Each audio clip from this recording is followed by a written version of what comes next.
What's going on, guys? How's everybody doing tonight? Welcome to Digital Slang Saturday night. What's going on, man? Another night, another weekend. Tonight we're gonna have a little fun. We're gonna do a little something different. What's going on, guys? Oh, I gotta shut that off. Let's get the iPad turned off. Lens of Wisdom, how's it going? Saul, what up? Chris, what up? Tonight, again, we're gonna do a little something different. We do have a special guest sitting backstage right now. I'm gonna bring him on in a second, and then I'm gonna tell you what we're doing tonight. So let's welcome everybody. Let's say what's up to Peter. What's up, everyone? What's going on, Peter? How you doing, man? I'm all right. I'm all right. I sound okay? Yeah, you sound good. What mic you using right now? No, I'm just using this.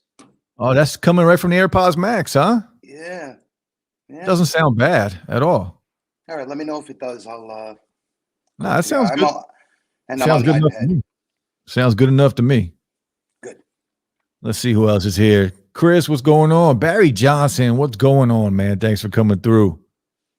So tonight we're going to do something a little different, guys. Tonight we can talk a little bit of tech, and we'll do that through the comments, see how everybody's doing and what's going on this weekend with them. But tonight we're going to talk about something that I wanted to talk about last night. We couldn't do it last night because, Lou was sick on Slangcast, so I just called it for the night. We'll come back next week with Lou. But Peter was gracious enough to come on tonight. Kevin's going to take the night off. Kevin is out there watching, and he's feeling better, guys, so that's always a good thing. Oh, that's good. That's good. Richie Rich, what's going on, man?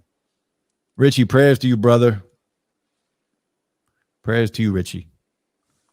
So tonight we're going to talk about something that I am kind of hooked on at the moment.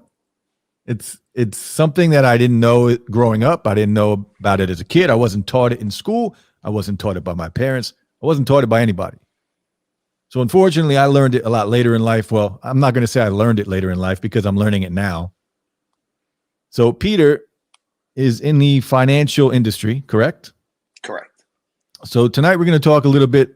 It's not really tech related in a sense, but we're going to talk about investing and stocks and things like that, things that we need to know, growing up and more so as adults, if we ever want to be successful financially. And I'm not talking about successful. There's lots of ways to be successful, but I'm just talking about financial freedom, how we can get there, what we need to know about, and what to look forward to. So Peter, let's talk about stocks tonight. And again, guys, this is not financial advice. I want to make that very clear. No, not at all. Yeah, but if you guys have Go ahead. No, I was going to say, if you guys have somebody that you work with, please ask them before making, investing any money, doing anything. That's the most important. Yeah. So again, we're just going to talk. I'm trying to learn as much as I can right now. And we're just going to go in. So again, not financial advice, but if you can learn anything, that's why we're going to talk about this. And we could talk about this more in the future if you guys want. Tech for Your Needs says financial investing stock. That is tonight's topic. That's right. Looking forward to this from Blade. I never understood stocks either. Yeah, I'm finally getting into it, finally learning. And again, like you, I wasn't taught it growing up. Do you think this is something we should learn in school, Peter? Absolutely. It's one of the things that we've talked about, over the years, working in different offices. Had a few colleagues over the years that tried writing books, tried getting into school system. It blows my mind to even my children, to get out of school, don't know how to balance a checkbook unless you go for a specific class, don't understand investments, don't understand passive income. When you graduate high school, my belief is that you should know all that stuff. I mean, it's important. It's really important. More important than a lot of things we learn in school, at least in my day and age, right? So absolutely. I want to start this conversation by kind of you acting like we know absolutely nothing. Okay. And basically, I just want to start, like, if I wanted to learn about stocks, is there a certain place that I can go to learn what I need to know? I got to tell you, Google is probably your best friend. Today you can really learn anything, especially even on YouTube. I would start there. I can't think of any other websites right now. I mean, when you go to Fidelity, you can go to any of the investment websites. I know even Robinhood or Webull, They have a lot of great videos as well that once you sign up or you open up an account, that you could sign in and start watching a lot of videos on basics all the way through, the more advanced stuff. Absolutely. I've been going to YouTube for the past few weeks. I do have a financial advisor. Yeah, you mentioned that. Yeah, and he's doing like, the typical Roth IRA and things like that, and some small investments in the stock market. But with him, like, I kind of have to get to a certain point of money invested with him before I can get to the better stocks. Yeah. So what it sounds like to me, and don't quote me again, so you could invest, most of the time you can invest in something called a mutual fund or an exchange traded fund, an ETF. And what that basically is where you're giving your money to a company. And rather than buying one specific stock, there's a fund manager, and he'll actually take everybody's money and then go invest it. So you can get partial shares. You could start at smaller amounts. There's various ways the way they charge fees. What he's probably trying to do for you is get you to the point of having something called a managed account. And the difference from a managed account to a mutual fund for simply is being able to charge one flat fee. So usually the minimums are around $10,000 to get into a managed account. And usually they charge, so roughly around 1% is what you should be paying per year, 1.25%, somewhere around there. And then no matter how much they trade or how much they move your money, you're gonna only pay that one flat fee. And Okay. that's kind of how that works. Yeah. Okay. Now, Tech Free Need says 401k is based on the stock market. Do you recommend things like that, like 401k? Absolutely. So with my licensing, I could do a lot of things, but I usually just stick to a couple of things because you can't be great at everything is kind of my philosophy. Yeah. So a 401k, let's just touch on that for a second. So a 401k is more like the shell. It's something that the government set up, and they allow us to put money away in these different type of plans and get a tax deduction upfront. Okay. So 401k, IRA, SEP, Kio, there's all these different types of plans, and allows you to put money in. You could buy stocks, you could buy mutual funds, you could put it in a fixed account. So it's just the name of the plan. It grows tax deferred, right? So over the years that you're putting in the money, you get a tax deduction up front. And then when you retire, you take the money out, and that's when you pay your taxes. So that's kind of how that works. So don't get confused. So it's just more like I explained, it's almost like the box, right? The name of the box is an IRA. The name of the box is a 401k. And then what you put in that box is up to you. Okay. And the difference between a Roth IRA and then a traditional IRA. Yeah. So a Roth IRA allows you not to get a tax deduction up front, but when the money goes in, it grows tax deferred. You don't get any 1099. And then when you withdraw it, it comes out tax free. So, I get this question a lot, like, which one is better? As time goes along, and I'm still learning. I mean, I'm doing this 25 years, and I got to tell you that I'm still learning. And I think that a Roth, from my perspective, is a better way to go.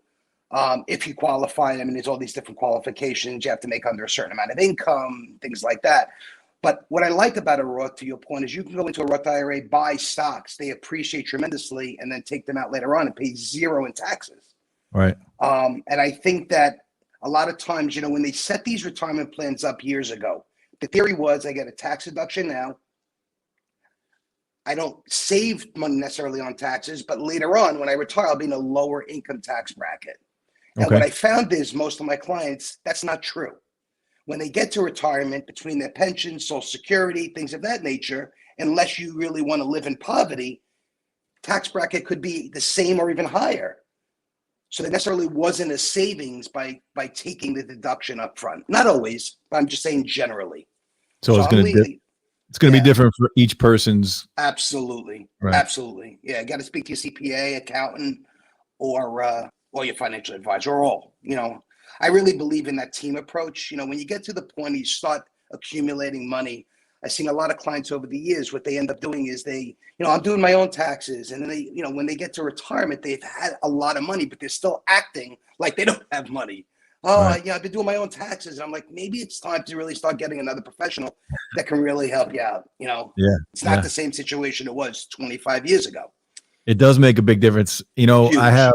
I have a small business, and Hmm. I used to take all my taxes to traditional Jackson Hewitt and things like that, and then I started going to a real accountant. Like, not saying they're not real, but you know what I mean. Like I know what you're saying, somebody but that it can makes you help me more out. personal. Yep. Right. Right. Well, he'll take the extra step to get me a little more money or save me a little more money, and it makes a Yep. big difference. Well, Richie when you Rich, bring that, good. I just want to read this one comment and say something to Richie real quick. My father was in mutual funds and got me to invest in some before he passed away. First, I want to say, Richie, I am deeply sorry for your loss. Yeah, me too. Yeah. So, Richie, we're here. If you need anything, Richie, just let me know, bro. We're here. Oh, that was just recent? Yeah. His father just Oh, I'm passed. so sorry to hear that. Yeah. So, for those that don't know, guys in the chat, Richie Rich, he's all over the tech scene, the YouTube scene. His father did just pass away. So, Richie, prayers are with you, bro, and you and your family. If you need anything, again, just say the word. So yeah, Saul says knowing about stocks is important. More people need to know about it. So basically what we want to do, right, and correct me if I'm wrong, is we want to have multiple legs, right? You want to have either a 401k or a Roth, and then you want to, if you have hopefully extra money, get into the stock market. Absolutely.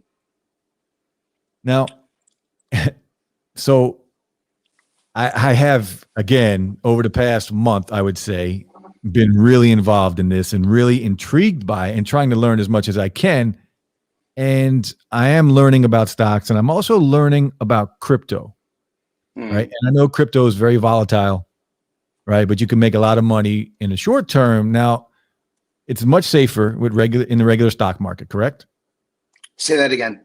Much safer to invest in the regular stock market. I would say so. Again, depending, not buying penny stocks, but yes, in general, absolutely.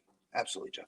Yep. So it's the one thing that confuses me is like, it's very confusing at first, right? Trying to go in and read all the graphs and read all the data, and you don't know who to listen to. Yes. So as I'm going in, I'm trying to understand, like people say, buy the dip and all these different phrases, right? That I don't really know about yet. Yeah. And the candle, like all these different phrases that are just confusing as hell to somebody that's new. So where do we start? I mean, you said YouTube before, like, but is there one person in particular that you trust that we can go and learn? I wish I could tell you yes. I would say whether it's Webull or Robinhood, like I said, you can go on their websites, on their applications, and they got a lot of really good stuff.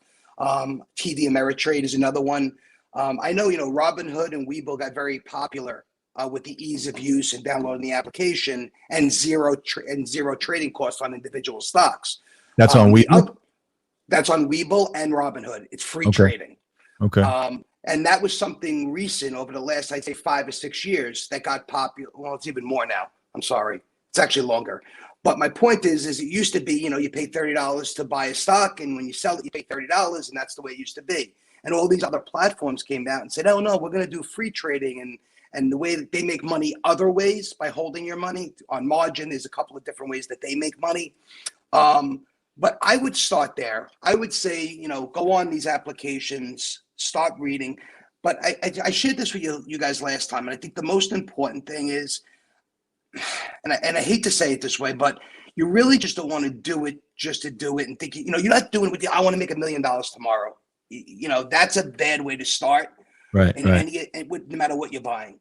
I think the best way to do it is have, like you mentioned, different buckets of money, right? So you start your retirement plan, putting X amount of dollars in there, that's going to be long-term. And then maybe you have the medium bucket, like you said, 5 to 10 years, where you can go into something like you mentioned, the managed account. And maybe that's to buy real estate or future goals. And then you have your money that you want to play around with, that you want to buy some individual stocks. And, if it goes down a lot, it's not going to, you're not going to pay your bills next month.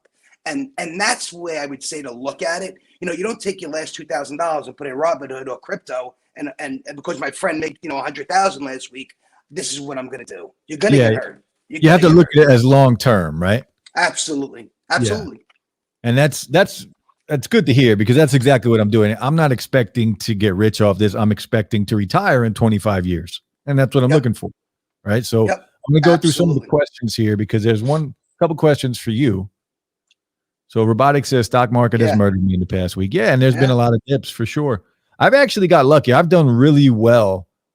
And I think that's why I'm getting more into it now. I just want to be careful, because it's like gambling, right? But I've actually done really well in the last 3 months. I've just picked lucky, I guess, and I've done good. Listen, I want to share something real quick to your point. I think one of the things that served me well, and you mentioned the charts and all these different things and buying on the dip. What's worked best for me, even knowing all that stuff, is buy what you like. When I first walked in an Apple store and I talked to them and I saw the product, I was like, wow, it's like a cult. This is unbelievable. They believe in the product. I mean, start there, right? Yeah. Don't go buying AMC necessarily or GameStop and that, it's a dangerous game. Yeah. And if you get accustomed to that stuff and you start understanding the market, maybe then you could start looking at that stuff. But what's really worked best for me, Tesla, same thing.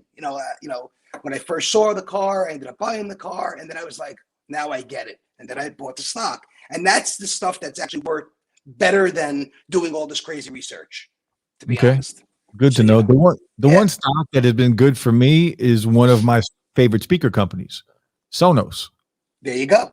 Yeah, I got in with Sonos when they were at 15, and now they're at 40. Love it. And I got lucky, but again, I looked at them because I liked them. Right. You love the product. You like the sound. You like the concept. That's where you should start. I like that. Yeah, that's really worked well for me over the years still. So Chris wants to know if you can give a little background on yourself. Yeah. So as Jeff mentioned, I'm a financial advisor is my title, financial planner, for 20 years. I started off then at MetLife Securities, went independent for a little while. And now I'm actually with a company called Beyond Financial, and our broker dealer is Park Avenue Securities. So my specialty is really sitting down with clients and doing more of the planning process. And then, the products become secondary. If Jeff says, you know what, I want to retire in 20 years, this is kind of what I need to be at. This is the lifestyle I want to live. And then we back into it. So the products and the things like that's become secondary. I don't actually have active clients that trade with me and call me every day. Buy Apple, sell Apple. That's not what I do. So it's more of a planning process. And I think that's a safer way to invest in long term, as you mentioned. So I'm more of an advocate for that type of stuff than I am for and that's somebody that I'd rather talk to anyway. I'm not looking to talk to a day trader? A stockbroker. Yeah, an individual stockbroker. Yep. And I'm not saying they're bad. That there are some guys. I have friends of mine that's done that part of the business for years, and they did well for their clients. But that's not usually where you want to start. You want to start with somebody that has the same background as myself, and then if stocks become a part of it, if I can't do it, I can make an introduction. If crypto, maybe I know somebody that has a specialty in crypto, and that's kind of I play more of the quarterback, is for lack of better words. Yeah, you want to have a plan for the future, right? Yes, that's it. You want to have a plan. That's where you come in. Yeah, that's awesome. Saul says, yeah, it's not been a good week for me either. Alan Osborne, how are you, brother? Hey, Alan. Desmond, what's going on? Who else we got here? Big John, what's up, Big John? Alan, what's going on? Alan, we're talking about financial. And again, not financial advice, guys. We're just trying to learn a little bit here from Peter. And oh, by the way, guys, do you mind if I mention your upcoming venture on YouTube? You put me on the spot already. Yeah. I just mentioned it this morning or yesterday. All right. Okay. So Peter, you guys know he's all over the tech scene, loves tech, just like we all do. He does have a YouTube channel coming out in the next week or two, maybe. Yeah. Next week or two, hopefully he'll get his first video out, but he will be starting a new channel. And so whenever that channel drops and he starts posting videos on there, of course, we will promote it here. And of course, we got to support each other. So gotta say, it's scary. It really is. But that's hearing that out loud, like when you said it, I was like, oh. What in life is good that's not scary? Couldn't agree with you more. right? Couldn't agree with you more. If it's easy, then it's really not worth it most of the You're time. right. If not now, when? Right? You're right. Yeah. Blade, prayers are with you, Richie. Absolutely. Prayers from Alan. Canuck guy, how's everybody doing? From good old Canada. Tech for Your Needs says, I always say that this is the biggest problem in the USA school system is that the financial education is not taught. That is a key essential part of life. I couldn't agree more. Me either. Yeah. Me either. I don't understand why they don't do it. Now, I have some friends who are a little bit younger than me that say that they did have classes like that in school, but it's still not the ones you need. Yeah. I got to be honest with you. I wasn't taught this stuff either. I got lucky and fell into this business. So a little bit more of my background was I worked for my dad. He had multiple different businesses growing up. I was thinking, I don't have to worry. He has all these businesses, and it all fell apart. And I had to get a job. And a friend of mine introduced me to somebody that was in this field. And that's how I started this business 20 some odd years ago. And so I didn't grow up knowing it. But the point I want to make, and it's funny when you have somebody like a parent that's familiar with this stuff. So now what I'm teaching my kids versus maybe what my dad taught me, right? So both kids are invested in the stock market. You know, they have for a 21-year-old or 25-year-old, they got a lot of money saved, more than most, a lot more than most. And they did it all on their own. You know, they worked, they saved, they put it away. My one son bought Tesla. My youngest son bought Tesla maybe about, I don't know, a year and a half ago. I think he made like 700%, something 500%, something ridiculous. And that's also scary too, because you get spoiled, right? Oh, this is the way it's supposed to be. And I keep telling them, I'm like, that's not normal. That's not normal. Just, you know. So that's what I mentioned before. Like, I want to be careful. I jumped in, got Sonos real, you know, at a cheap price. And now it more than doubled. So I'm like excited. I'm like, all right, what else can I get? And I got to be careful with that. Yeah. So Septian wants to know, I'm trying to learn about speed ramping. I don't know what that is. Yeah, I'm not sure what that is either. If you can explain a little bit more, maybe it's under a different name, but I don't know what speed ramping is. Yeah, I've never heard of it either. But yeah, if you can give us a little more explanation on it, Peter can help you out. Tim says, hello, Peter. Hey, Tim. Oh, here he goes. He says, I learned a little about entrepreneurship sophomore year. Yeah, when I was in school, man, they didn't teach us anything when it comes to financial advice growing up. And it's a bad thing, because not only did I not know anything, my parents, well, my dad was gone already, but my mother didn't know anything. She was too busy working, you know, just trying to support us. And I only started getting into it and really caring about it when I was married. Right. She was more into, you know, saving money and things like that, where I was a free spender growing up because I didn't know any better. Yep. And it got me to start like, you know, a life insurance policy and a Roth IRA I started when we got married, and we got a financial advisor. And now, you know, what really got me interested in the stock market was actually cryptocurrency. And it's, you know, it's a little, I guess, late in the game for me, but I disagree there, but well, that's good. I'm glad you disagree. Yeah, I disagree there. It's never too late. It's never too late, but the sooner the better. I couldn't agree with you more. Yeah, I wish I would have started this at, like, you know, your kid's age.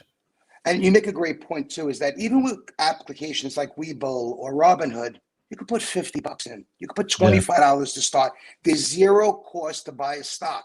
So you can literally go on there and buy one share, where they used to charge you $30. You'd have to make 30% on your money before you made up the fee that they charged you if you're only buying one share. So now it costs you zero. So you can't really you can make a mistake, but what I'm saying is you're better off doing it than not doing it. Absolutely. And just buy things, buy things that you use every day, buy things that a new product comes out. Oh, wow, that's really cool. And look into it. That's what I did. And that's what you have to do, right? You have to go in and you have to kind of understand how it works, right? Because like you said, you can buy what you like, but if you don't understand how it works, you don't know when to maybe not buy or sell. You don't know any of that. So you're right. That's where I'm at now. I'm trying to learn when to buy, when to sell, when to just hold and just let it ride, right? Because all right.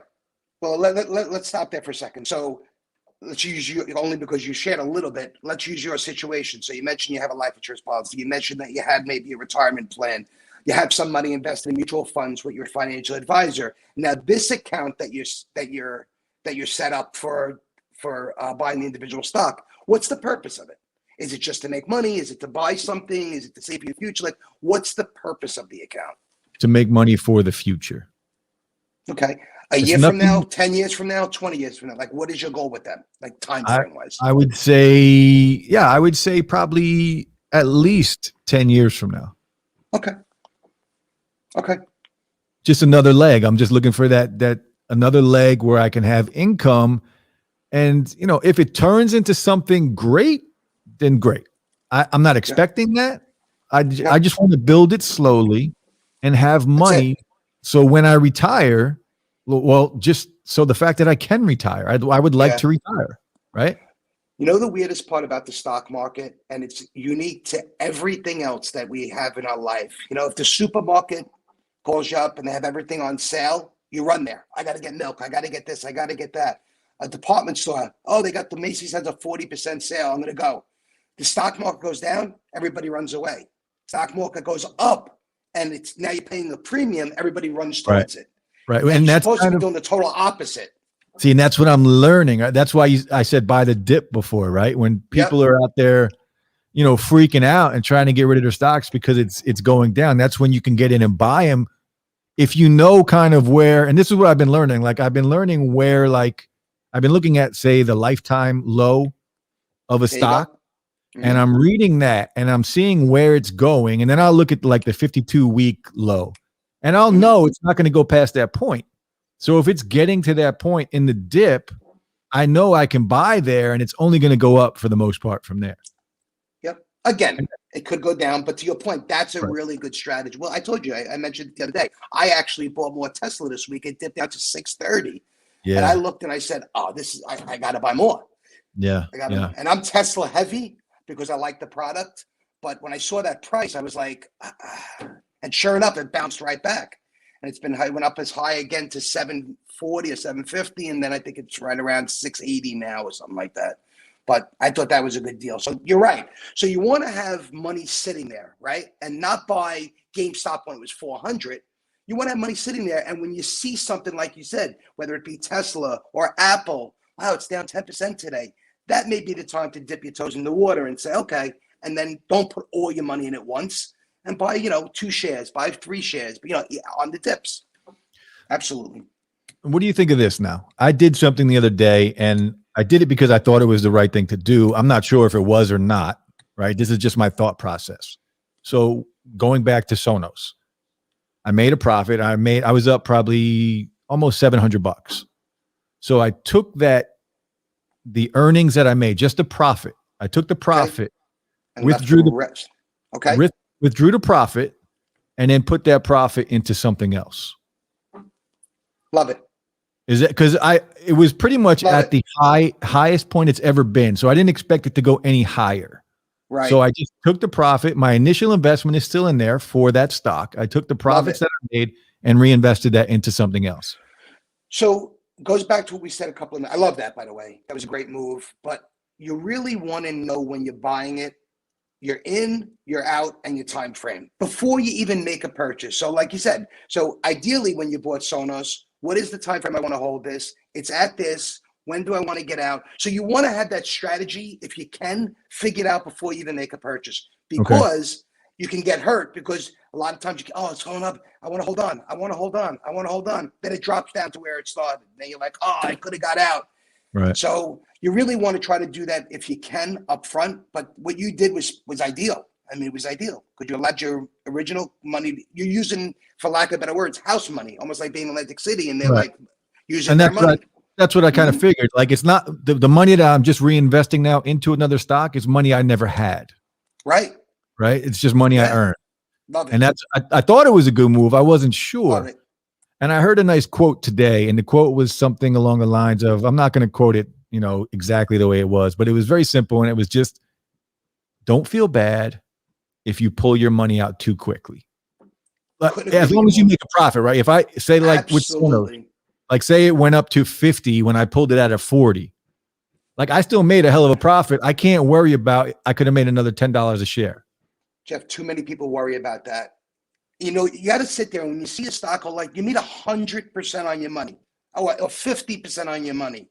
Yeah. Like, who cares if it goes to 100? You made 50%. I actually made about 110% on my money. There you go. Yeah. There was an old saying. What is it? Pigs get slaughtered. What's the saying? It was in a couple of movies. I don't remember the saying, but very similar to what you're saying. Don't ever count after you're out. A profit is a profit. Don't worry. Oh, I could, because you'll play. I have a lot of friends of mine that play the market, and they do that. Oh, if I would have stood in, there was one last week that he was talking about Riot. Riot's one that got really popular. The blockchain. Yeah.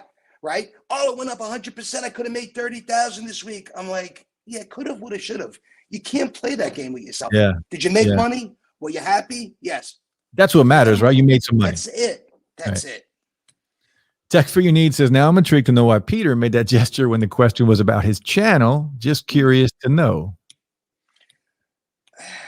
Because I've been talking about it for years, and I happened to mention to Jeff yesterday that I've wanted to do it, been a tech level in my life, and for many reasons, just never pulled the trigger. I mean, I have all the stuff. I have cameras. I got software. I have Final Cut. I just never did it. Part being scared, I guess, the commitment that it may be overwhelming, too much time. I'm not going to have the time needed to dedicate to it. How will I be on camera? You know, all these crazy thoughts. So that's why I never did it. So he says, and he got on me a little bit yesterday. He's like, you got to do it. You got to do it. You got to do it. And then today he obviously put it out there. So now I have no choice because now you have to do it. Yeah. I got to do it. Which one of us wasn't scared to do it? I was terrified to do it. Terrified. I didn't want to. I was worried about what people would think, how it would sound, how I would look on camera. Now I don't give a crap. I still don't like my videos, but I don't really care anymore. Like it's each time you hit that publish button, you're going to feel a lot of gratification. That's good to know. Every time. I'm not going to put any pressure on myself, like you said. I'll do one video and go from there. You can't. And just try and improve on one small thing each video as you go. I appreciate that. That's it, man. Sep says it's a type of B-roll format. Speed ramping, you slow down the shot and speed it up at a certain point. So that's all. He's talking about video. I thought he was talking about the stock market. All right. Yeah, I thought you were talking about the stock market too. But that is done in I could do that, I believe, in Final Cut Pro, where I could just, cut the clip where I want, speed it up in post. It's very easy to speed up a clip in post. And then you could speed it up, slow it down at the click of a button. Mm-hmm. I mean, that's how I would do it. There's probably even a plugin for something like that. Actually, you got plugins for all kinds of things for Final Cut, right? Yeah, and for Premiere. I mean, all those things. AK, what's going on, man? It's been a long time. AK, tonight we're learning a little bit from Peter about financial freedom and the stock market. Now, like I said earlier in the chat, it's not, we're not offering financial advice. We're just kind of talking about, financial stuff. Seb says, buy stocks in rubber. Everybody needs rubber or steel. See, I wouldn't do that because I don't know anything about that stuff. Like you said, I want to stick to tech or most of us in the room are going to probably lead. That's why I brought that up. Most of us are going to probably, again, it's a hobby, or some of us do it professionally. That's where I would start. Buy something that you have a passion for. Something that you love, something that you enjoy, something that impresses you. Something that you're going to pay attention to constantly. Absolutely. Right? Well, you do it no matter what, right? We do it because we love it. It's not even because you're invested in it. And that's what you want to do. Absolutely. Check for Your News says, buy love and sell high. Buy low and sell high. That is what I was like, love. Yeah. Can I buy love? Could. I guess you could buy love. Yeah, he fixed it here. I don't know about the good love, but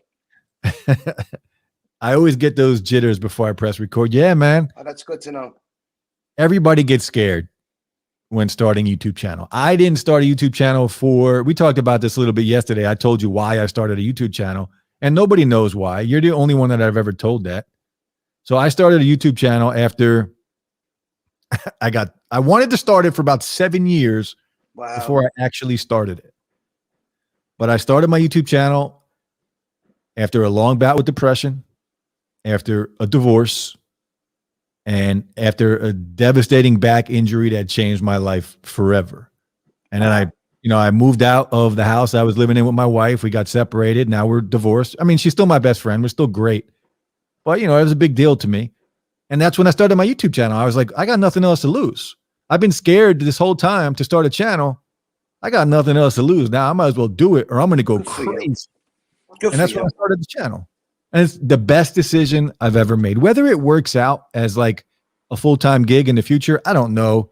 And I don't really care because it's still the best decision I've ever made. I love it. Love to hear that. It's so funny. It's like me pushing a button to buy a stock. I don't even hesitate. But to push a button to upload a YouTube video, I get all freaked out, right? And what's crazy is that you're not talking to anybody when you do it, right? It's just you and the camera. It's just you and the camera in a quiet, in your home, right? Where you're very comfortable. Interesting. And it's just you and a camera. And you don't even have to put it on YouTube. You could just shoot the video, watch it back and be like, nah, maybe I'll shoot another one. You don't have, just shoot it. Just shoot it and see what happens. Okay. You'd be surprised. And remember, don't try and make it perfect. It's never going to be perfect. You're not even going to like it. You're not even going to like it. You just have to start. More important just to start right now. Dogecoin, yeah. Oh man. So I've invested in crypto now.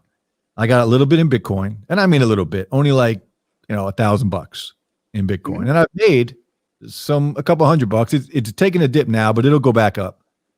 Dogecoin, I put a little bit of money in just in case. I don't expect anything from that, but that was throwaway money. And I put a little bit in Litecoin, which is supposedly like if Bitcoin is the gold, Litecoin they call the silver. So yeah. Right. And then I put a little bit in the big one that I put it in is Cardano. I think I mentioned Cardano to you. You did. I'm by no means an expert in Bitcoin. I've bought two. I have a few of my friends that have bought other ones. But I bought Ethereum and Bitcoin. Those are the two that I've stuck with. A friend of mine put quite a bit of money in Dogecoin. I'm not trying to say it. But everything I did research on that, it was really a meme. It wasn't anything meant to be. But then people were saying that may be the one. That may be why people like it. There's nobody behind it. It's not fake. It was done for fun. So that's why it got some traction. And Elon Musk helped that a lot, obviously. Yeah, and that's what I heard too, that it might be successful in the future because it was meant to be a joke. It wasn't somebody that just started out trying to make a buck. Yep. Right. But the one that I'm hearing a lot and that's getting a lot of traction is ADA, and that's the Cardano. Okay. And I have done a ton of research on it, and a lot of the big tech guys that I follow have invested heavily. I know one person that pulled all of their Ethereum out and put it all in ADA. Wow. And I got in early. I got in when it was around 80 cents, and I put a nice chunk of money in, and it's already in the past 2 weeks up to $1.34, $1.20 something, $1.30. What's their niche, Jeff? What makes them special compared to these other 100 that came out? What is it that seems to be getting traction? This is what I'm trying to learn because it's very confusing to me. Very confused. The whole blockchain thing, and I'm still trying to learn the epochs and all the terminology, and like you can delegate it to, once you buy it, you can delegate it. It's supposed to like decentralize. That's what they're for, right? Decentralizing the currency, or what is it? The US dollar they're trying to decentralize, or just the overall world economy, right? So they're trying to decentralize everything. So it's basically controlled by, people instead of the government. And it's getting, I don't know why it's getting traction. Apparently it's a different type of technology than Bitcoin. Okay. I don't know enough about it to really explain it the right way. I'm still in the process of learning, but since people that I trust have invested in it, I figured why not get in, money that, okay, if I lose it, it sucks, but it's not going to kill me. But if it does do what they think it's going to do, because they think even in 2021, everybody that I'm listening to, and there's a ton of YouTube videos on ADA and Cardano. You guys should watch it. And I'm not saying invest in it. I'm just saying, watch, learn. Watch and learn, and then make your own decision. But I am thrilled already with the returns I have on what I put in. And they're talking about it going up, a few dollars just this year. So I'd be interested to see what you think of it. Is that one that you can buy on Coinbase or because I know it's like Dogecoin, you can't even buy. You have to buy it in a weird way. It's not. It's on an exchange. Yeah, it's on. I bought it on. I signed up for a couple of sites. I signed up for. What is the name? I know. Bitrex is the one that I bought it from, because Bitrex, I was able to use my debit card. Mm-hmm. Some of them have to like do wire transfers and things. Kraken was one. Binance.us was a big one that everybody's recommending. Yep. But then you have to, so you buy it on the exchange, and then you have, what are they called? Like a virtual wallet, like a wallet that you put on your computer to keep it safe, right? Because you don't want to leave it on the exchange. And then once you put it in your wallet, you actually delegate it into a pool where it earns rewards. So your interest, right? Yeah, it's earning like putting it into a bank, but the returns are better than if you put it into a bank. I saw that, like 8-10%. Again, everyone is different. Yeah, each pool is different. I did some research into that, and I'm trying to find the app I have on my phone because I watched a gentleman speak about it. And he was saying, why would you leave your money in Bitcoin and not earn, it has value that could grow, but it's not earning interest. And there's a couple of sites he recommended that you can actually deposit it, cold storage, this way, again, all these different terms. It's different. It's not like you deposit it into anything. You're just letting them kind of throw it into a pool. They don't have any control over it. They don't have any access to it. It's still yours sitting in your wallet. It's just earning rewards. And the rewards are, it's different depending on how much you put into the pool, but you're going to make a good amount of free coins that are already growing pretty well. But again, do your research. I still have to learn how that whole pool and delegation thing works. It's very confusing to me. So I'd really be interested to hear your take on it. Okay. Peter, how do you feel about crypto, Doji to be exact? Yeah. That's a real long shot. If you're asking my opinion, I'd say that's a real long shot. And I didn't even believe in it, even when it was going crazy.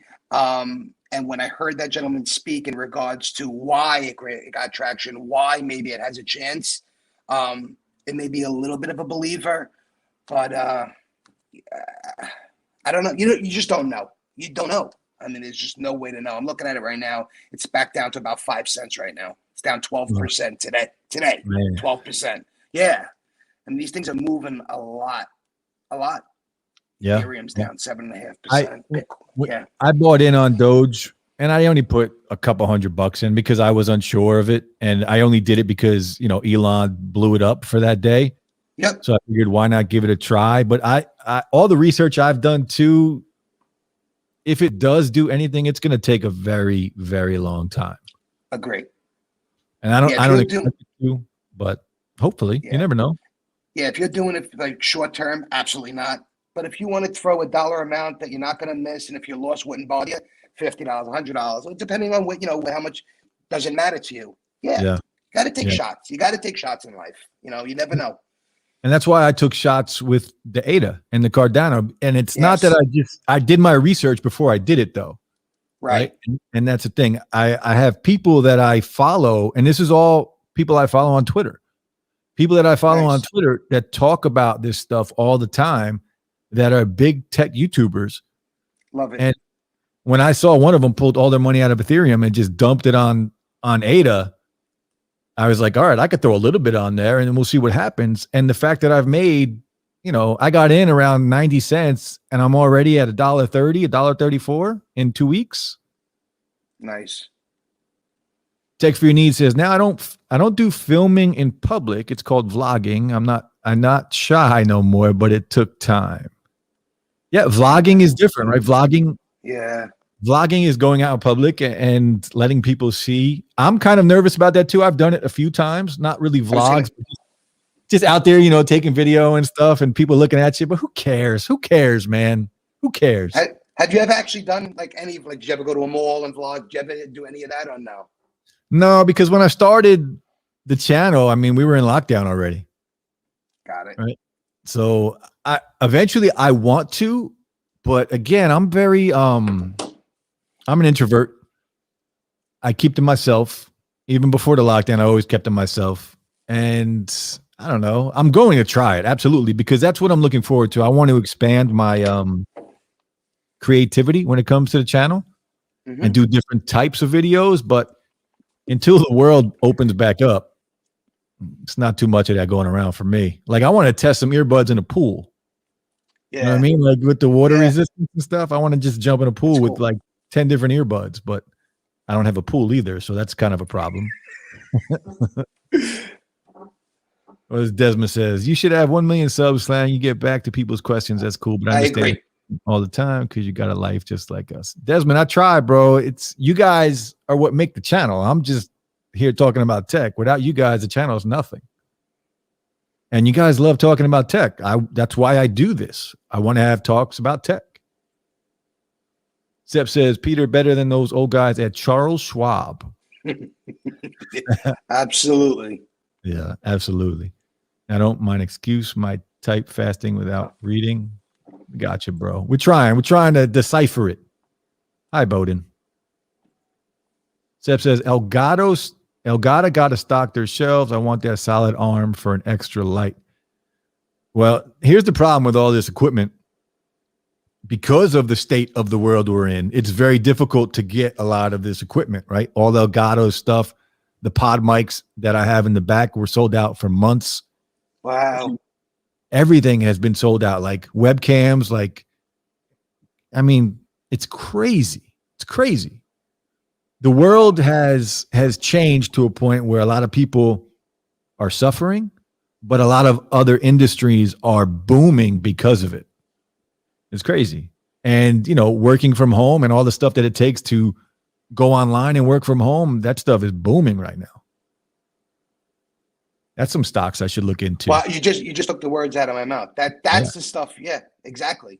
You're that's like, wow, you know, this is the most popular mic. This is going to happen. That's absolutely what I'm talking about. Look into Rode. I don't know if these guys are have, like, if they're public or not, but Rode and Shure and all these things. Absolutely. Bowden wants to know what AirPod alternative. It depends on your budget, man. There's a ton of them out there. Just, what are you looking to spend? Saul wants to know, did you read about the guy that's locked out of his hard drive? He has 7,000 Bitcoin valued at over 300. Oh, man. Yeah. He might as well have zero. Yeah. That's terrible. Doesn't matter. Yeah. You better have that backup. That sucks, though. Yeah, that's terrible. Salty Slang videos going to Best Buy would be pretty good. I can do that. That'd be really cool. It'd be so bad, though, because I'm going to be walking around buying all kinds of shit, man. Shit that I don't need. Cool. You actually go live, too. That's pretty cool. Tech free needs. Yes, I want to. I went to a mall, but the security guard made me delete my footage. Wow. That's weird. He's not even a real cop, man. I know some stores really frown upon that. I know, like, even high-end stores, like, you know, you can't go in and film. Best Buy, depending on the store, I've heard that before.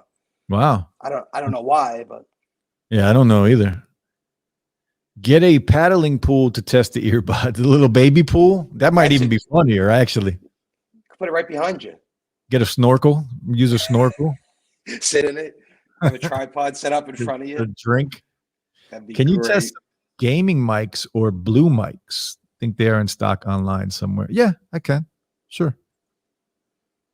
I just need that solid arm. I never need a wireless mic system.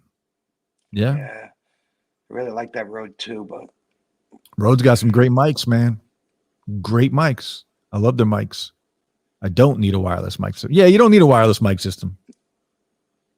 We want to see you buying your groceries. You don't want to see me buying my groceries. It's the worst thing ever. He says we embrace everything here. I know this is off topic, but I would love to see the Earphone Free Pro versus Soundpeats True Free Pro. I can make that happen. I can make that happen. Paul Blart be hating. Paul Blart made him delete his video. So I do need to learn a ton. And I appreciate you talking about this because, man, should we start a channel? We should start a separate channel talking about investments and things, because there's channels on here blowing up right now from this stuff. I know. And they're getting bad advice, a lot of them, which is even sad. The thing I wanted to mention with crypto as well, Jeff, is that just be careful. Anywhere money goes, scammers start, right?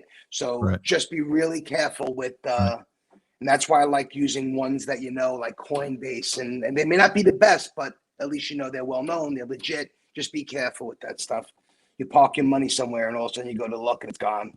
Well, that's exactly why the honestly, like the Bitcoin, the Litecoin, I did all that on Robinhood. There you go. Robinhood only offers 7 of the cryptos. Mm-hmm. So the 3 that I got, well, one was Litecoin, one was Bitcoin, and one was Doge. And that was all done on Robinhood. Now, the other one, the ADA, you can't get on Robinhood yet. But I did, I did my research and I went to a reputable exchange. But even when I bought it, I pulled it right off of the exchange and put it in my wallet. And that's instant. So what else do we need to know? Like, we need to learn, right? We need to learn what we should look for, right? So when it dips, don't panic, right? That's the buying opportunity. Yep. Invest in things that you are passionate about or that you're interested in. Agreed. If possible, right? Agreed. Is there a way to, or I see a lot of these things on TikTok. I see a lot of these videos on YouTube too, where you have people telling you to go to these sites to see what the next hot stock is. Is that BS? Well, you're talking about like, oh my God, what's the name of that site? Well, Wall Street Bets was one of them, obviously. But there's another one. I don't even remember. You just got to be careful, again, because it's dealing with money.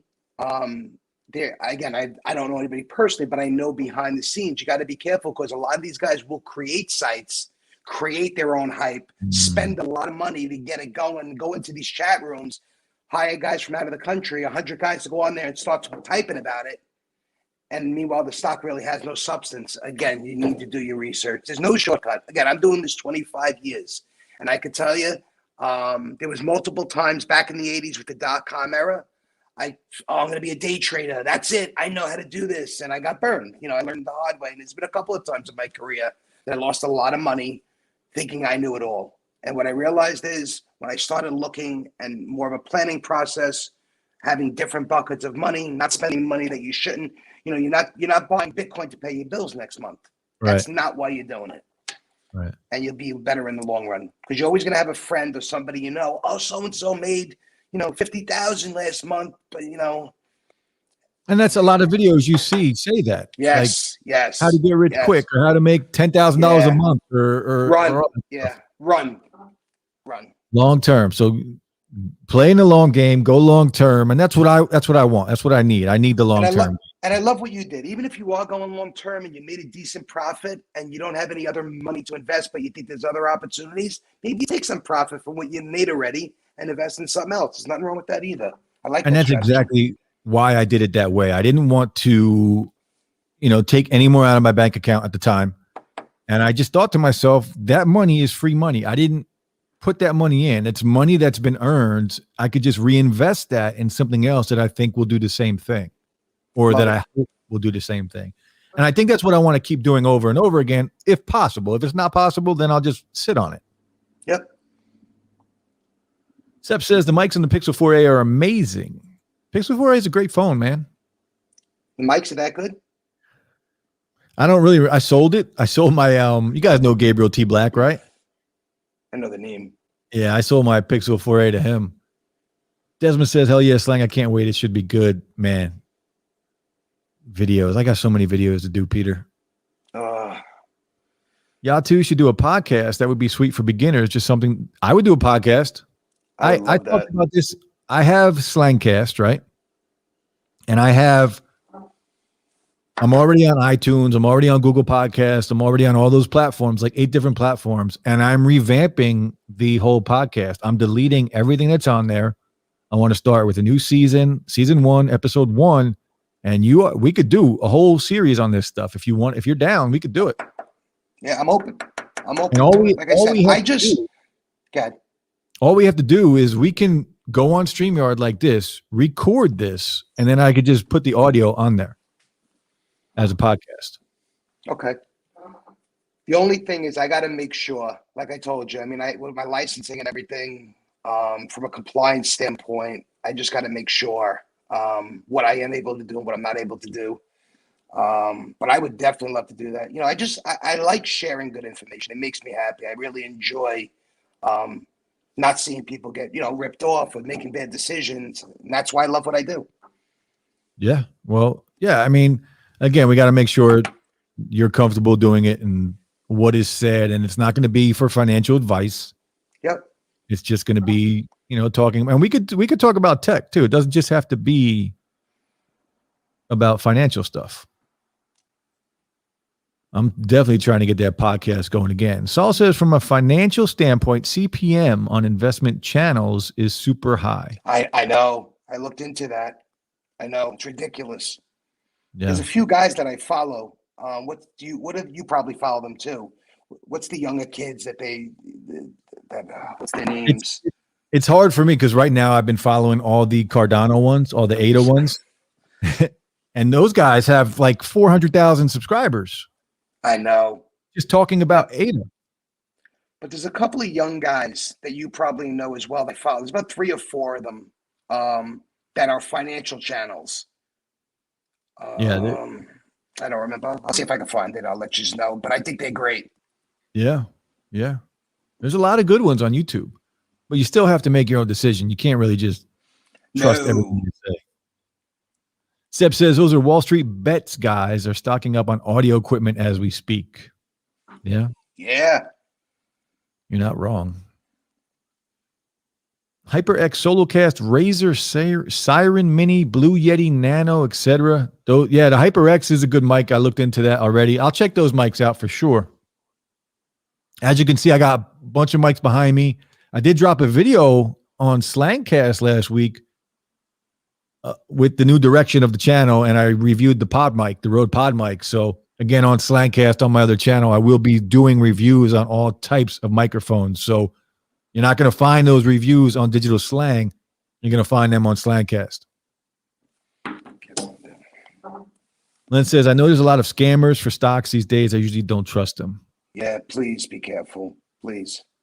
Yes. When it comes to money, I mean, that's what you're going to run into, right? And that's the tough part, is kind of separating what's real, what's not real, and then making your own decisions. Oh, when you get a chance, I actually have a tech question.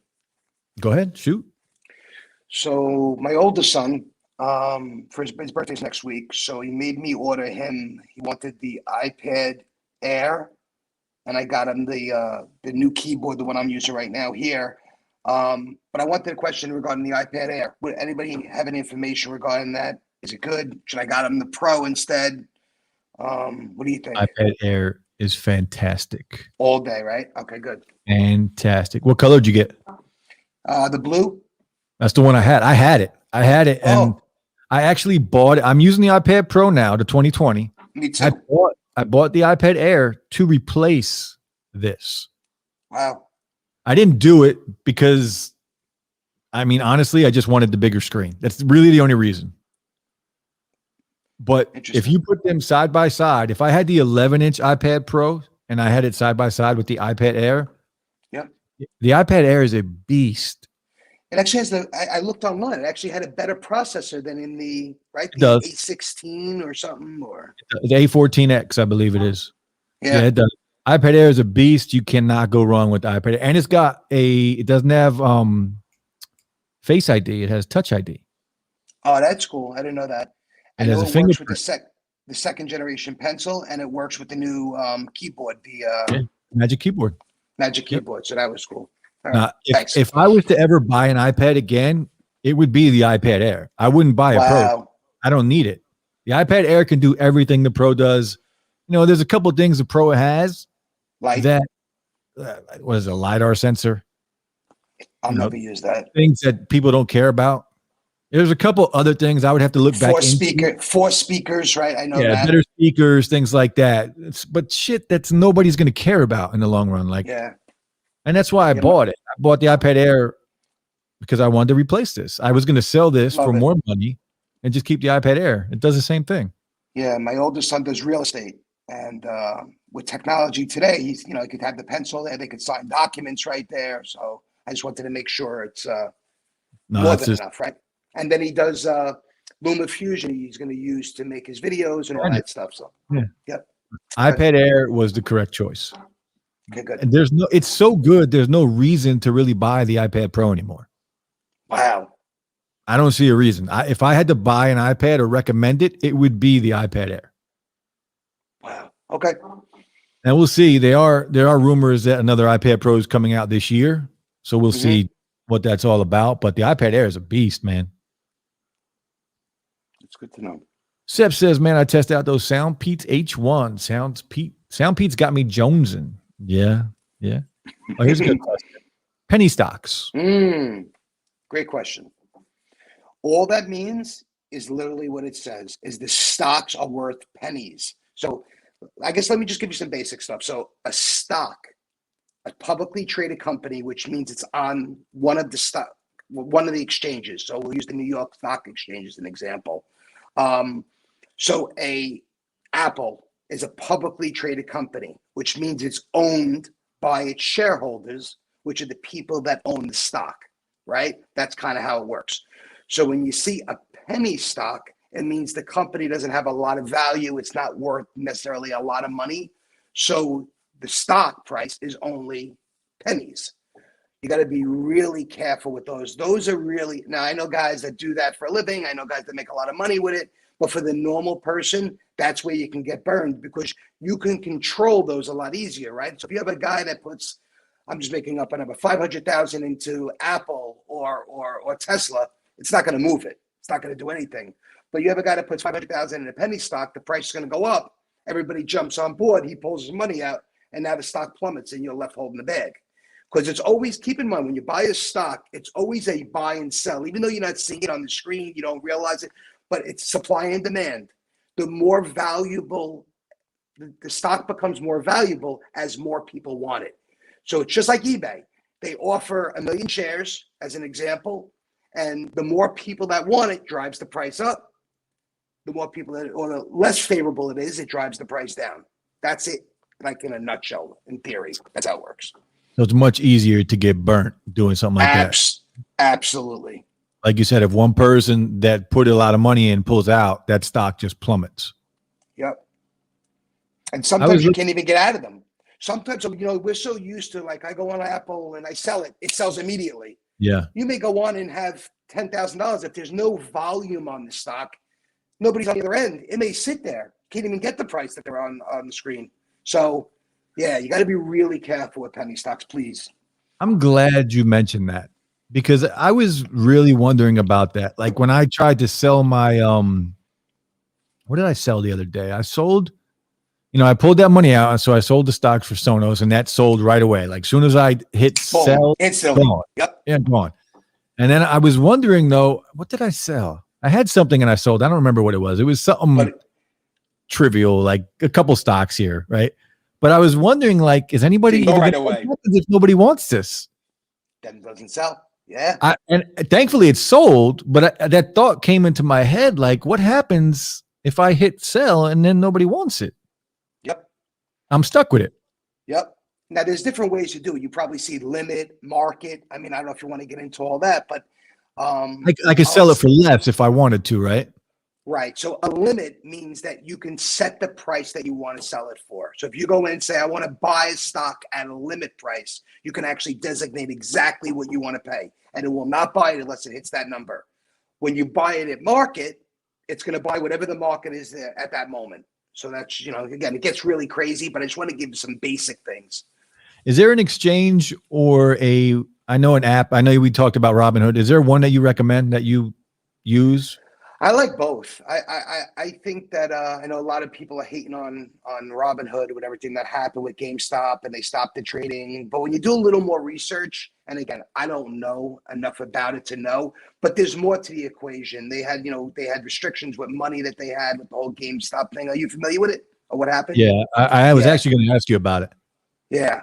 So I did a little bit of research, and what happened was, if anybody that doesn't know, when GameStop was going crazy, um, they limited people couldn't sell, and everybody went ballistic. They're like, they're working with the big guys. This is they're trying to take advantage of us.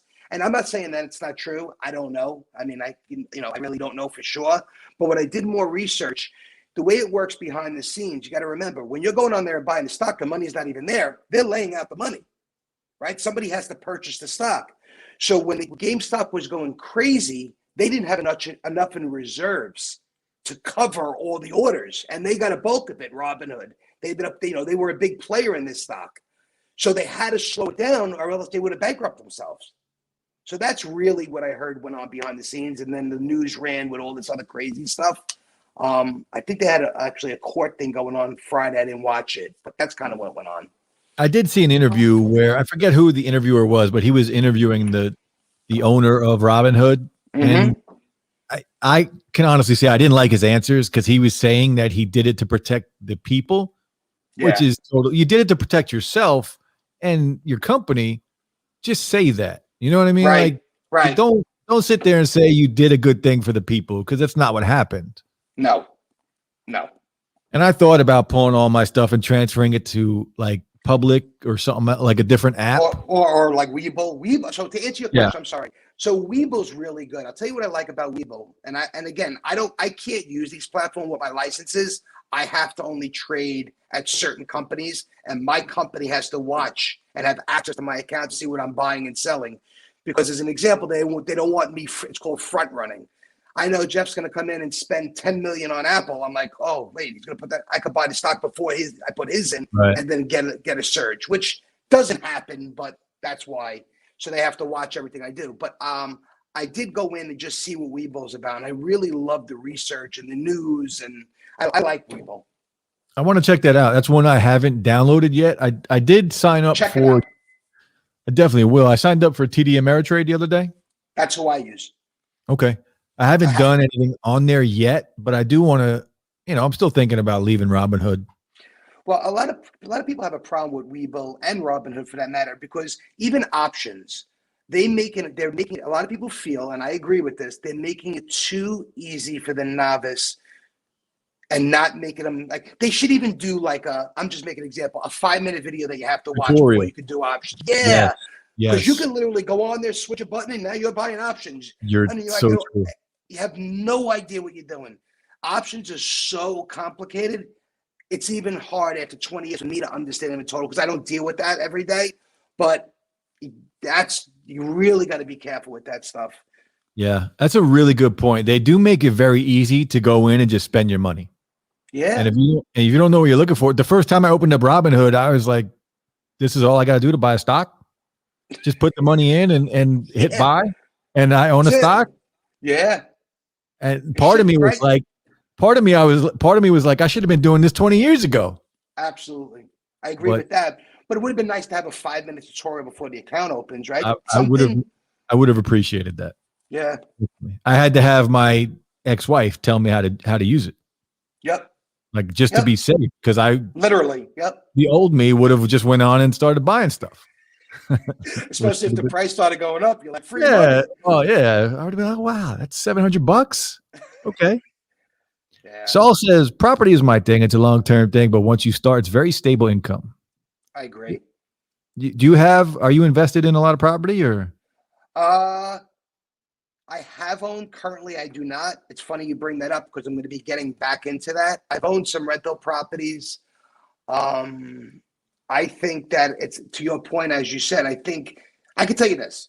All the years I'm doing this, my most wealthy clients that come in never have all their money in the bank, never have all their money in the stock market, never even have all their money necessarily in real estate. They have it all, right? But I can tell you this, 99% of them, I'm exaggerating, 90% of them have real estate. So I Yeah. think that's a really important component to have. But don't get me wrong, there's different downsides to real estate too. And back in the 80s, my dad was very heavily invested in real estate, millions of dollars of properties.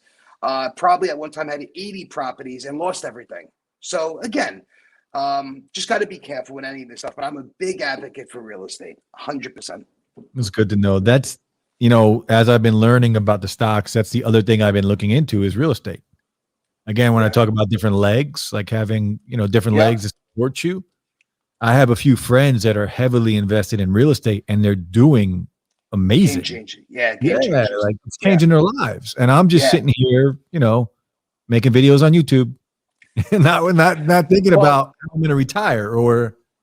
I don't want to get too much into it, but I want to share this with you. I think you'll find this intriguing. One of the biggest things about real estate that I love and I teach clients, it's one of the few asset classes, okay? And not to get crazy, because on stocks you could do it, but not to get crazy, is that you can buy a piece of property, let it build some equity, not sell it, take the money out of it, buy your next property, and continue to do that with the same dollars that you started with. Yeah. Right. So in a stock, like you said, I buy Apple, I sell Apple, I buy this. I sell Apple, I buy gold. You always got to sell it. Where real estate doesn't work that way, right? Well, it allows you to be able to buy a piece of property and utilize the money that's sitting in the home to go do other ventures. So that's really key. Rent it out, right? If you rent it out, you could just get residual income. Yeah. Well, that's what's intriguing about real estate, because you don't have to take more risk. Wealthy people, when I study and I did a lot of research into this, they're not willing to take more risk. What they're doing is they're getting multiple returns on the same dollar. So let's use real estate as an example. And stocks don't even do this. You get appreciation, depreciation, rental income.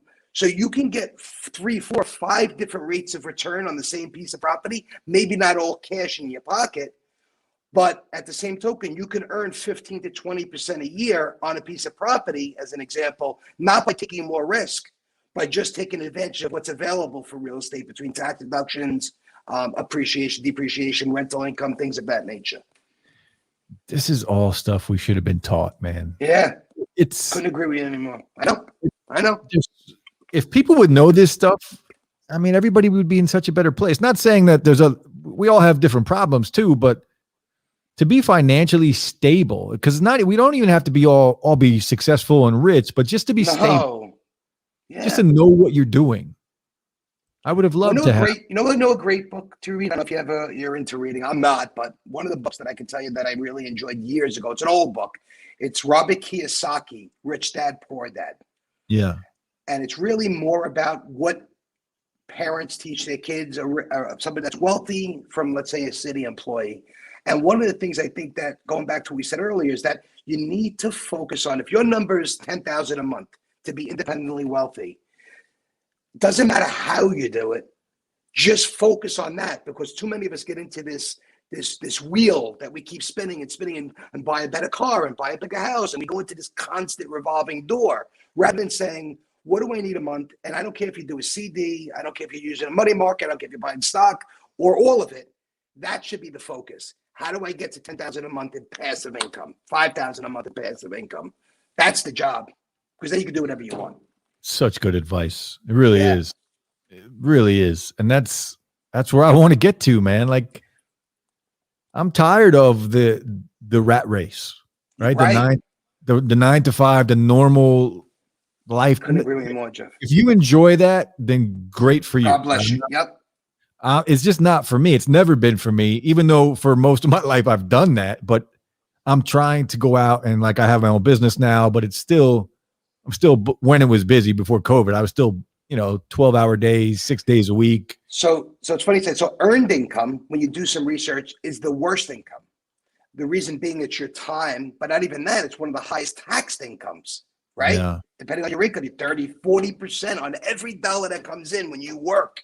Where on passive income, between, as an example, real estate, with all the deductions, it becomes very minimal taxes. And it's passive. Will you get a phone call here or there? But that's the trick, creating passive income, not earned income. You want your money to work for you and create more money. Absolutely.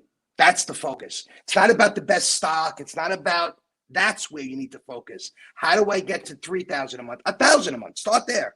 How do I get to 1,000 a month passively? And there's multiple things that you can invest in. It's not just the stock market. It's not just crypto. It's all of it. We're going to do this. We need to do this like every few months just to see where this goes, right? Because I'm totally invested in learning about this stuff. Like I'm trying to change my life. That's what I'm trying to do. I'm trying to change my life. And I don't expect it to be changed in 6 months, but I want to learn, and we're going to document this stuff on YouTube. We're going to talk about it. Jeff, we're taught more money is the answer. And it's not. It's more income is the answer passively. I think a lot of times our eye is on the wrong thing. If we focused on that and only that, I think that we'd all be in a better place. But you see, I want to buy Dogecoin so I can have, $1 million. It's not the $1 million. I've been fortunate in my life that I've had times where I've made decent amounts of chunks of money. And you know what that money does? It comes and goes. You know what doesn't? 5,000 a month, 1,000 a month, 500 a month. Yeah. That's what changes your life. Yeah. That passive income here's the thing. Like at my age, at your age, like time is so important. Right. I'm not trying to waste my time working 8 to 10 hours a day, just making enough to pay my bills. Nope. Right? I want that passive income because I'm not trading time for that. Couldn't have said any better. Right? Absolutely. I'm not trading my time. My time is so precious right now. It's so precious because I'm getting older, Yeah. We treat money. It's so funny you say that, but like our time, is our commodity. That's our money. Did you ever see that movie with Justin Timberlake? Timeless? Yeah, timeless or not timeless. Yes, I know what you're talking about, where he had the time on his wrist. Yeah. That's what made me really certain things slap you in the face sometimes. I looked at that and I'm like, that's it. Yeah. They were betting. Time is our commodity. It's not our money. No, it's money time. Comes and goes, but yet we treat time like it's endless and money like it's not. It's backwards. That's such a good statement right there, because that's what we do. We treat time like it's forever. Like I can walk out tomorrow and get hit by a bus.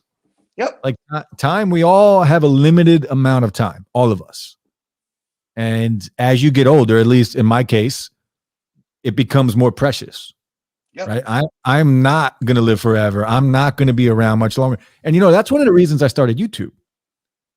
I mentioned before why I started YouTube, but I also mentioned before that I'm an introvert. And I always thought I've never had like deep conversations with anyone in my family. No one. My relationship with my father is non-existent. My mother, she has stage 4 cancer. So I created, and one reason I wanted to create this channel is so my family can remember me after I go. Wow. Or so they have a place to hear my voice or see my face. That's another reason why I wanted to start, because I'm so much of an introvert that they probably don't even know who I am at this point. Wow. So that's one reason I wanted to start a channel as well, is to give them the opportunity after I'm gone, whenever that may be, whether it's 50 years or tomorrow, to really they have a know place who you are. Yeah. Like a video diary.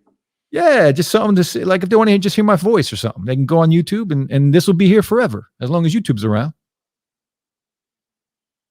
Crazy, right? Yeah. Bowden says, on the podcast, you could add viewers to the voice chat for short amounts of time. Yeah, we're going to do a podcast. Seb says, I've been recording and editing videos on my Pixel 4a. The Pixel 4, it's got to go. Great phone, crippled by a trash battery. Yeah. Yeah. And I'm excited about the Pixel 6. See what they come up with. Yeah. And there's a folding Pixel coming. I saw that too. You see, what about Twitter's own version of Clubhouse dropped? I was in a room already. Me too. I just signed on to Twitter one day and I saw the pages up top for it. It's a problem for Clubhouse. I mean, I was it's a problem. Yeah. Clubhouse is I just can't get into it, man. No. I can't get into it. It wastes my time. It's the same. I like it. Okay. Yeah, but there's some good rooms to learn. No, I at least, again, it all depends, but I found some good real estate rooms. It depends on what you're looking for.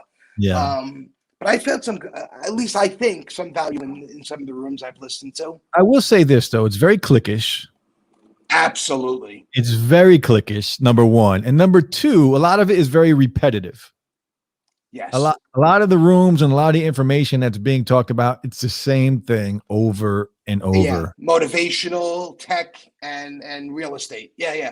But to your point, that's why I think Twitter's going to give them a run for their money. It's going to be a problem. I could see it already. Bowden, I don't know what you're talking about with giveaways.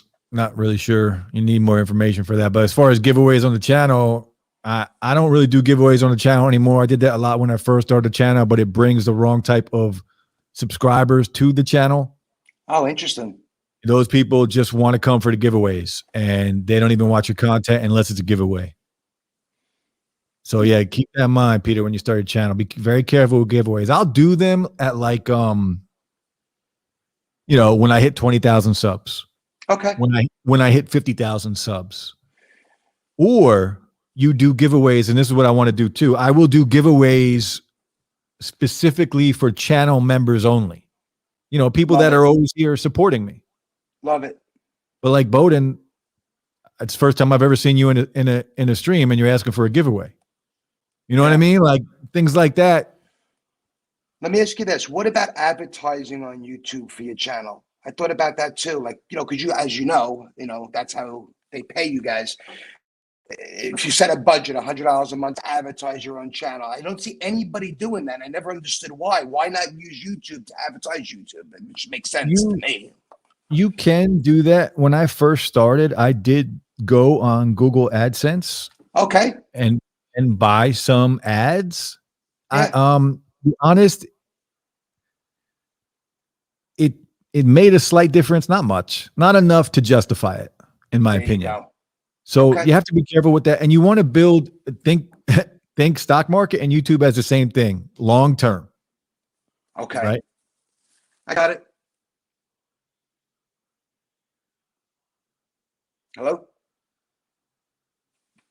You froze. Hello?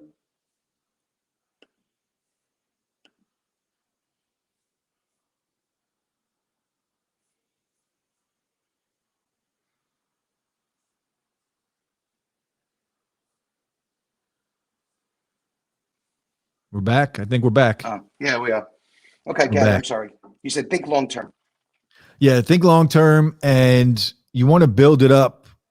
People are going to roll with you from day one, right? You're going to know like everybody that's in this chat has been with me for a long time. Wow. And a lot of the people that comment on my videos, I know who they are. Like they've been commenting on a lot of my videos for a long time. Okay. And that's the crowd you want. You want to build your family, right? You want to build your I hate when people call them fans. I hate that. I hate it because we're all just here for the same reason. Yeah. Like we're all just following and lovers of tech.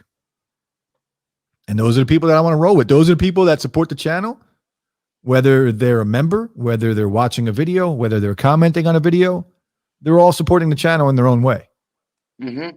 And those are the people where, and I learned this because I said earlier, I used to do giveaways, but I learned this from people like El Jefe, like do the giveaways, do them silently, pick people that are down with you all the time and support your channel and just, love it. Send them something, every 6 months, just pick somebody that follows your channel all the time and send them something. Makes sense. Same thing with my business. You have good clients, you don't have, some clients that aren't good. I got it. And you're going to have people. I mean, I get comments every day in videos of people that I've never seen asking for a giveaway. I get DMs asking for free phones and free earbuds and all kinds of stuff. And I'm a small channel. I couldn't imagine what the big channels get. Wow. Interesting. Tech Needs says, I use LumaFusion. What a great app. Did you ever use it? I have it, but I prefer the iMac. So I use, without a doubt. But if you ever, like you said, you go to Vegas or whatever, and you didn't have, it's a great app. It really is. I enjoy it. CES next year, I'm sure I'll be using it. Absolutely. We'll be chilling in CES. Especially if I got my channel up, right? You got to get it up, man. What's going on, Roy? How you doing, bro? Seb says you use LumaFusion. You are one smart cookie.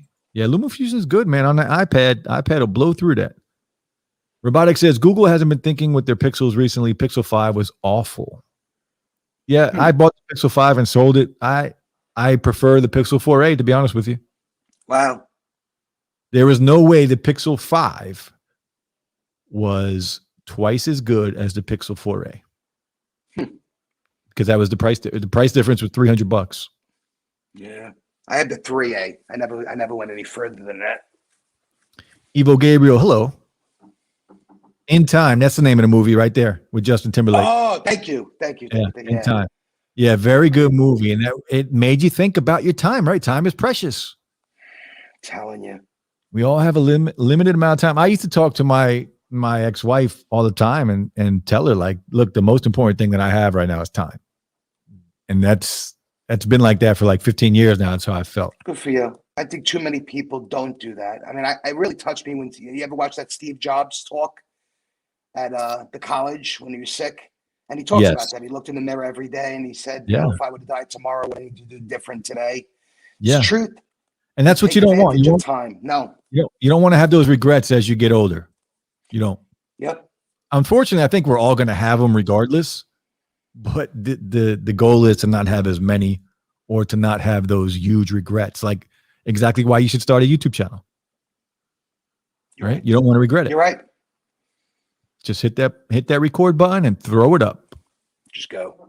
Because you're already going to have people in here that support you. It's a good start. You're right. Seb says, I feel like Clubhouse is a trend. Yeah. It's going to change once they open it up. Yeah.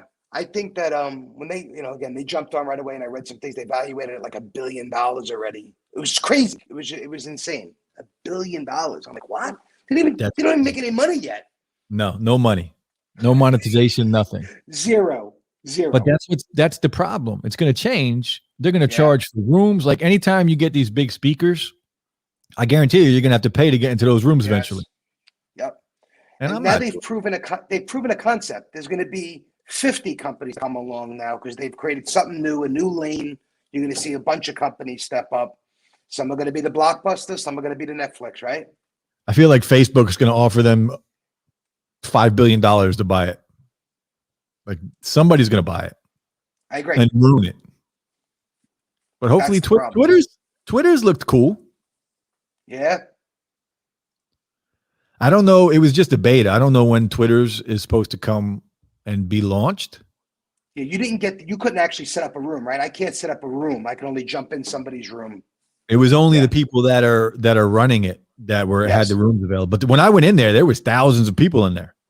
Oh, I didn't see that. Wow. Okay. Yeah, it was huge. It was a giant room, giant. And they were just talking about what everybody thinks that was in the room. But again, I was at the bottom of the list. I couldn't get a word in. I'm over here. Yeah. But Clubhouse is very cliquish, man. Very cliquish. Oh, without a doubt. Lynn says, I'm going to head out. Peace, Jeff and Peter. Have a good See you, Lynn. Have a good weekend, bro. So yeah, look, I think we should do this more. I would like to do this more if you're up for it. Absolutely. I enjoyed it. I really did. Look at this. Hey, Jeff, can you shoot me an LG V60 for free and pay for shipping? The nerve of some people. Yeah. I had one guy. This was the best one. I can't wait to hear this. He said to me, can you send me every piece of tech you have, because he is starting a YouTube channel and he can't afford any of it. So he wanted to borrow every single piece of tech I have so he can use it on his channel. No, he had to be kidding. No, he wasn't kidding. He was dead ass serious. There's crazy people in this world. I should save some of these, because usually I just delete them and don't think anything of it. I'm going to start taking screenshots of these things, because some of them are insane. Wow. And like, I'm not a big YouTuber. Like, I pay for a lot of this stuff. Yeah. And a lot of the earbuds, cheaper earbuds I can get from a company, but a lot of the phones and stuff I buy, I buy all that. Apple products, yeah. Samsung, all these mics, I buy all this stuff. It's crazy. But yes, I would like to do this moving forward, because I think financial stability is something that needs to be talked about, right? And I'm I trying to agree. get there. It's not like I'm financially stable. I'm trying to get there. So the fact that we could talk with a professional here who I love it. enjoys tech just as much as we do is even better. So I could buy more tech. Exactly. Financial freedom so I can buy more tech. There you go. I want to share something else with you. And this is something that hit me, and maybe this is just something that maybe just a quick takeaway. So there's nothing wrong with wanting a nice computer or a nice car. It's the way you buy it, Jeff. So I'll give you an example. I'm not saying we have the money. I'm just making this as an example. Let's say you wanted to go buy a car for $100,000. Instead of going take that $100,000 and go and buy the car and buying a depreciating asset, take that same $100,000, go put it down on a building and let that building pay for the car payment and lease the car and get a brand new one every 4 years. But now you have an asset that's appreciating, that's paying for your stuff. So it's not what you buy. There's nothing wrong with buying those things. It's the way you buy it, right? So you could have took that same $100,000, in 5 years it would be worth 50 and bought the car. Or take the same $100,000, go buy a building and make a lease payment and get a brand new car every 4 years. Same thing, same money. Yeah. That's the stuff I enjoy, and that's the stuff I'm passionate about. And that's the stuff we need to learn. It's how to use your money to make more money. Right. Because that's not what we're taught. We're taught, okay, I can go get this job and make money. What do I do with it? Yep. Just putting it in a bank in a savings deposit isn't going to make you any money. No. I mean, it's safe. It's not going anywhere for the most part, but you're not making any money on that money. It's just useless. Well, and the problem, Jeff, is even inflation. You don't see it, right? But 10 years from now, that same dollar is not worth $1. It's worth 80 cents. I'm glad you said that. Like learning how to use your money to make money and doing it the right way. Because I'm listening to all this real estate stuff lately, and the guy was like just saying like, you can have debt because there's good debt and there's bad debt. Absolutely. Like, debt isn't like a killer for you. Yeah, debt isn't the devil. Right. You can use debt to make more money. Yep. But there's also debt that will destroy you. Very wealthy people, again, I've learned, use debt. Even though they can have 10 million in the bank, they're still borrowing money from the bank. Yeah. Yeah. Because it's not their money. That's right. Yep. Yeah. And I found that so interesting. It hit me hard. Like give you an example, a conversation today with my ex, right? She's talking about refinancing and pulling money out of her home. And they were going to get, the interest rates are super low right now. 3%. Right. And she was going to be able to take 10 grand out and do whatever she wants with it. Yep. And she was going back and forth about like, I don't think I should do it. It's going to cost me like an extra $20 a month. Or I was like, you need to take that 10 grand and you need to invest it. That's what you do. Yep. How many more times in life are you going to have just a lump 10 grand to just throw at something and invest it? You're not going to get that chance too many times. But if you take that 10 grand to go buy a car or go on a vacation, then don't do it. It's gone. Don't do it.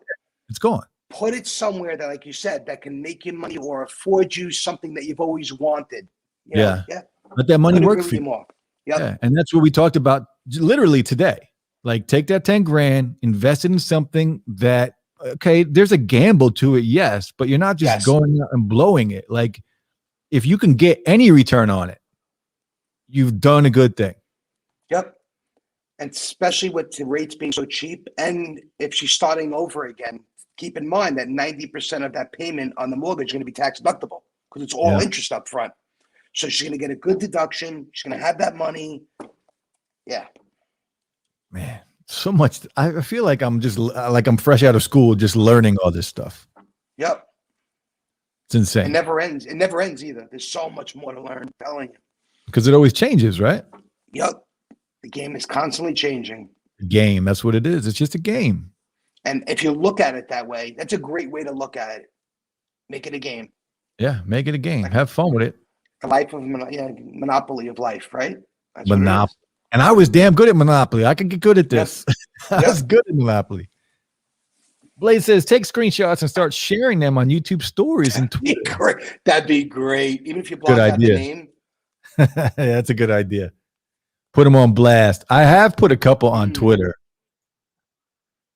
Seb says Pixel 5a is all I care about, but since Google has finally given us a white, the white 4A 5G, I almost bought that. I get that with the refund. Yeah. Pixel 5a it will be interesting. Bro, he wasn't kidding. Seb says Apple don't send out review units. That's not in their vocabulary. Nope.